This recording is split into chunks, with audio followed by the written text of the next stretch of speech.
आज की हम फिर से हमारी YouTube क्लास लेकर आए हैं। और जो इससे पहले जो हमारी जो ऑनलाइन क्लासें थी उसमें जो हमारा ज्योग्राफी का जो चैप्टर चल रहा था, पार्ट ऑफ लेयर, अर्थ मतलब पृथ्वी की जो आंतरिक संरचना है हम उसके बारे में अध्ययन कर रहे थे।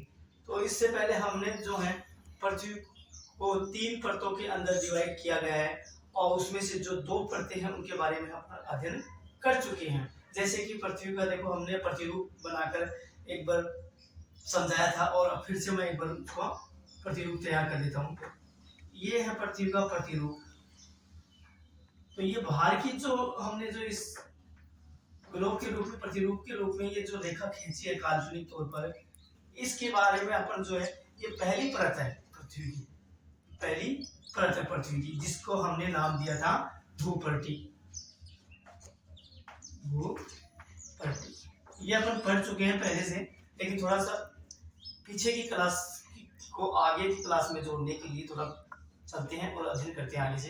तो इसे आगे हम अध्ययन करने से पहले मैं आपको एक बात बता देना चाहता हूँ कि हमारा जो चैनल है मिस्टर आर के क्लासेस, उसको सब्सक्राइब कीजिए और बेल आइकन को दबाना न भूलें, ताकि हम जो है हमारा जो अध्ययन का कार्य है जो आगे सुचारू रूप से चलता रहे।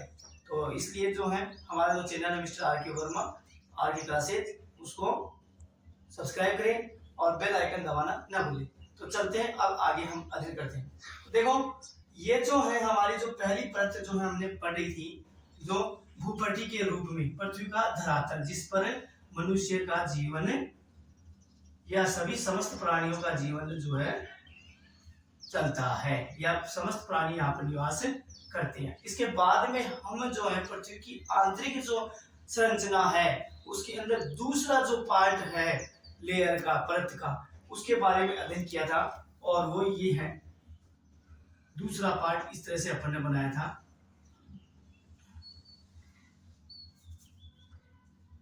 जिसका नाम दूसरा दिया गया था परवाल या फिर मेटल, या मेटल।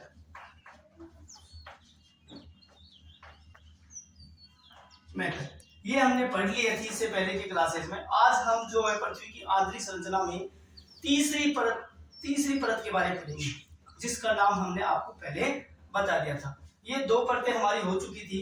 अब जो तीसरी परत जो हम पढ़ने जा रहे हैं वो देखते हैं। देखो ये है हमारी जो तीसरी परत है, इसके बारे में आज अपन अध्ययन करेंगे। ये केंद्र बिंदु से, ये जो केंद्र होता है पृथ्वी का केंद्र है, यहाँ से लेकर ये जो बाहर जो सर्किल मैंने बनाया है, इस परत की बात करेंगे। और इस परत का नाम है क्रोड। आज इसके बारे में अपन अध्ययन करेंगे। तो चलते हैं तीसरी परत के बारे में, जिसका नाम है क्रोड, या फिर हमने इसका दूसरा नाम लिखा था अंतरंतम। तो इसके बारे में हम अध्ययन करेंगे आज सबसे पहले। तो देखो सबसे पहले अगर हम बात करें अंतरंतम या क्रोड जो परत है पृथ्वी की आंतरिक संरचना, वो जो है सबसे आंतरिक परत है, पृथ्वी की सबसे आंतरिक परत है। यह जो परत है पृथ्वी की, यह परत जो है पृथ्वी की सबसे आंतरिक परत है, पृथ्वी की सबसे आंतरिक परत है और आंतरिक भाग में पाई जाती है। आंतरिक परत क्रोड है, क्रोड है, क्योंकि ये पृथ्वी के सबसे अंदर की तरफ मतलब आंतरिक भाग में जो केंद्र से है वहां पर ये पाई जाती है। अब देखो इसमें अगर आगे की बात करें हम, तो ये इसकी जो त्रिज्या जो है, इस परत की जो त्रिज्या अगर अपन बात करें कि इसकी त्रिज्या की, अगर ये इसकी गहराई की बात करें, तो इसकी गहराई के अंदर हमने बात की थी कि 3500 किलोमीटर है इसकी गहराई। इस परत की जो गहराई अगर देखो, जो अपने पालवार की जो गहराई बताई थी वो थी 2900 किलोमीटर, और भूपट्टी की जो हमने गहराई जानी थी वो थी 6 से 48 किलोमीटर, 48 किलोमीटर। अब देखो जो अंतिम जो परत है, आंतरिक परत है, जो सबसे आंतरिक जगह में पाई जाती है पृथ्वी की, उसकी जो है 3500 किलोमीटर गहराई के रूप में पाई जाती है। तो इसकी बात करें हम इस परत की, तो क्रोड की गहराई जो है,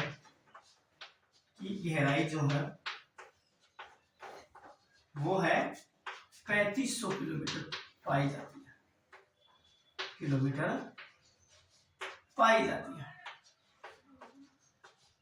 क्या होती है 3500 किलोमीटर जो है इसकी गहराई है क्रोड की। अब इसके आगे हम बात करते हैं कि ये जो क्रोड है, इसे ये मुख्यतः क्रोड जो परत है ये मुख्यतः दो खनिजों से मिलकर बनी हुई थी। जिस प्रकार से परवार और जो भूपट्टी बनी हुई थी, उसी प्रकार से ये भी दो खनिजों से मिलकर बनी हुई थी। तो इससे पहले हम बात पहले से कर लेते हैं। भूपट्टी जो है दो खनिजों से मिलकर बनी थी और जिसका नाम था सिलिका Si प्लस एल्यूमिनियम, और दूसरी जो ये परत थी अपनी क्या नाम है, परवार, और ये जो बना था सिलिका प्लस मैग्नीशियम। और इसी प्रकार से जो है हमारी जो क्रोड जो परत है, अंतरिम परत जो है पृथ्वी की आंतरिक संरचना के अंदर, वो भी दो खनिजों से मिलकर बनी हुई है, जो है जिसे कहा गया नीफे NIFE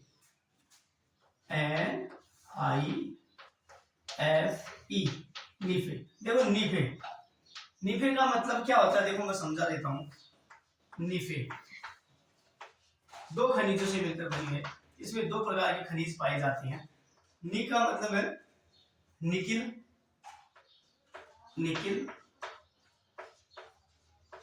प्लस दूसरा खनिज जो है वो है फेरस, Fe, जिसको कहा है Fe मतलब फेरस, मतलब लोहा, निकिल तथा लोहा।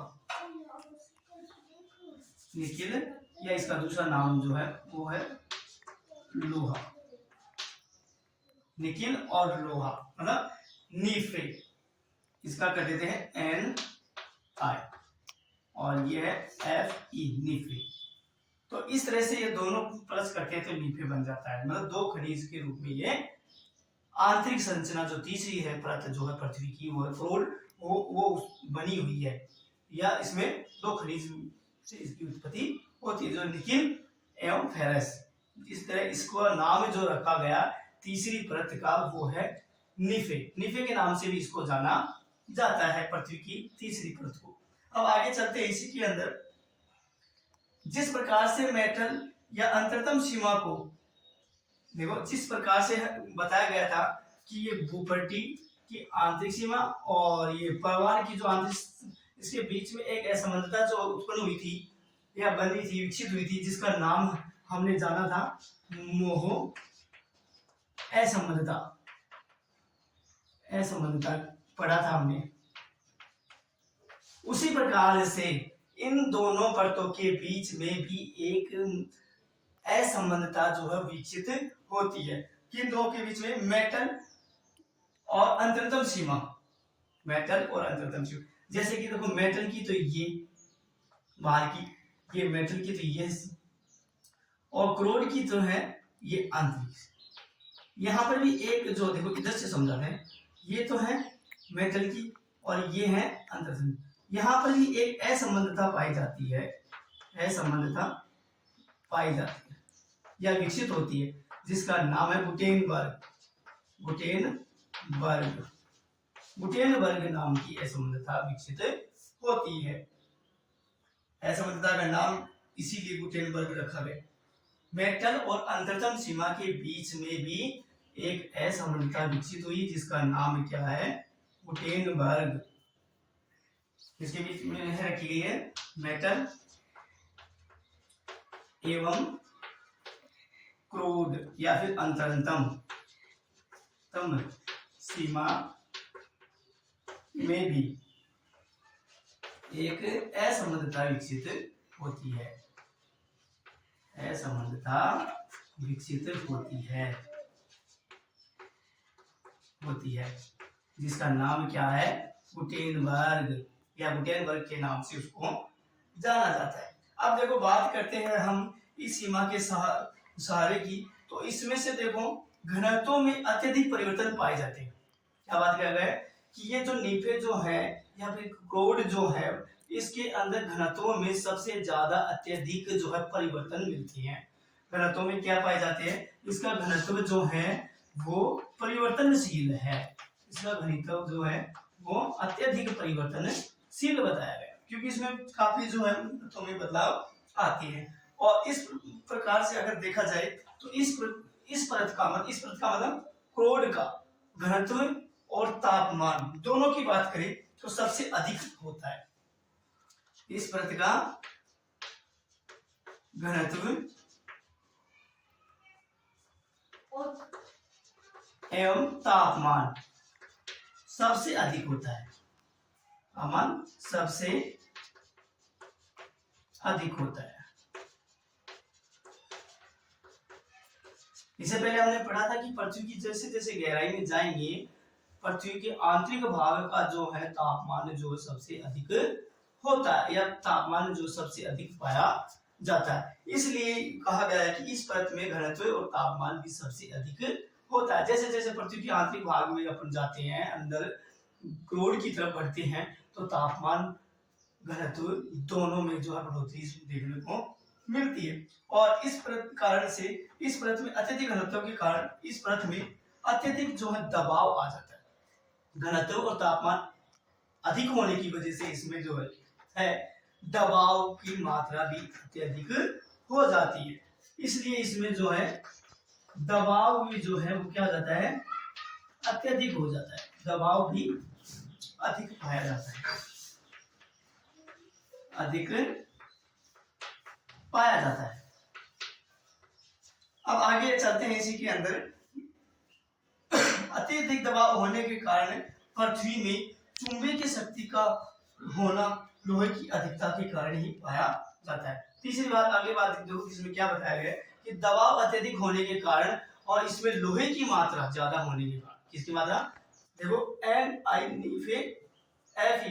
लोहे की मात्रा, लोहे की मात्रा अधिक होने के कारण इसमें चुंबकीय शक्ति पाई जाती है, चुंबकीय शक्ति मिलती है। लोहे की मात्रा होने की वजह से, होने के कारण इस परत में चुंबकीय शक्ति पाई जाती है।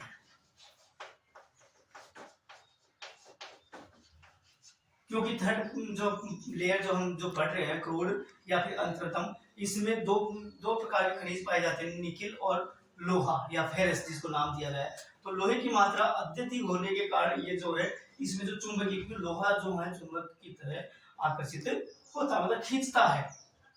अब आगे इसमें देखते हैं, देखो क्रोड का घनत्व जो है मेटल के घनत्व से दुगना बताया गया। क्या कहा गया इसमें, क्रोड का जो घनत्व है, क्रोड जो है ये तीसरी परत जो है, इसका घनत्व जो है इस मेटल जो है दूसरी जो परत है इससे दुगना बताया गया है। क्रोड का घनत्व मेटल परत से दुगना बताया, दुगना होता है।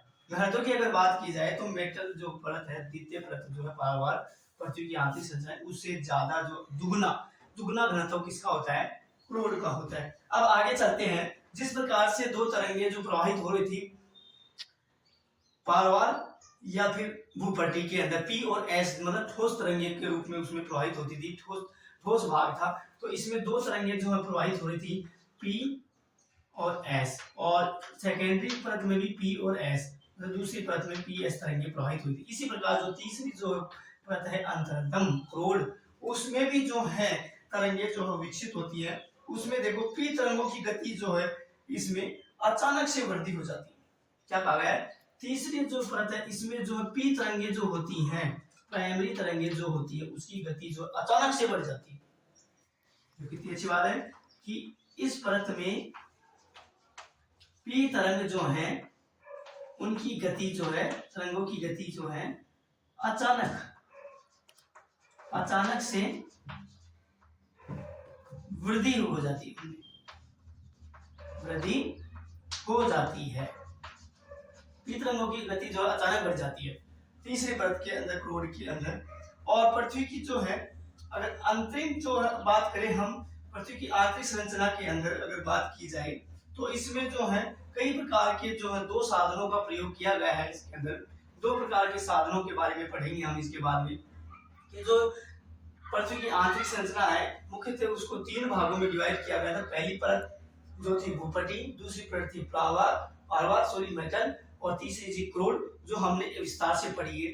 अब देखो इन तीनों परतों की अगर हम बात करें और इन तीनों परतों के बारे में पढ़ें, पृथ्वी की आंतरिक संरचना के रूप में अगर ज्ञान प्राप्त करने के लिए 2 तरह के संसाधनों के बारे में पढ़ेंगे, जो आगे की हमारी जो क्लास जो लेकर आएंगे उसमें अब अध्ययन करेंगे। और जो हमारी जो ये क्लास है, इसके लिए हमारा जो चैनल है मिस्टर आर.के. क्लासेज, उसको सब्सक्राइब और फॉलो के बटन पर जरूर दबाएं, ताकि जो हम आगे की क्लासेज जो है आपके लिए लेकर आए और आपको आगे का अध्ययन करा सकें।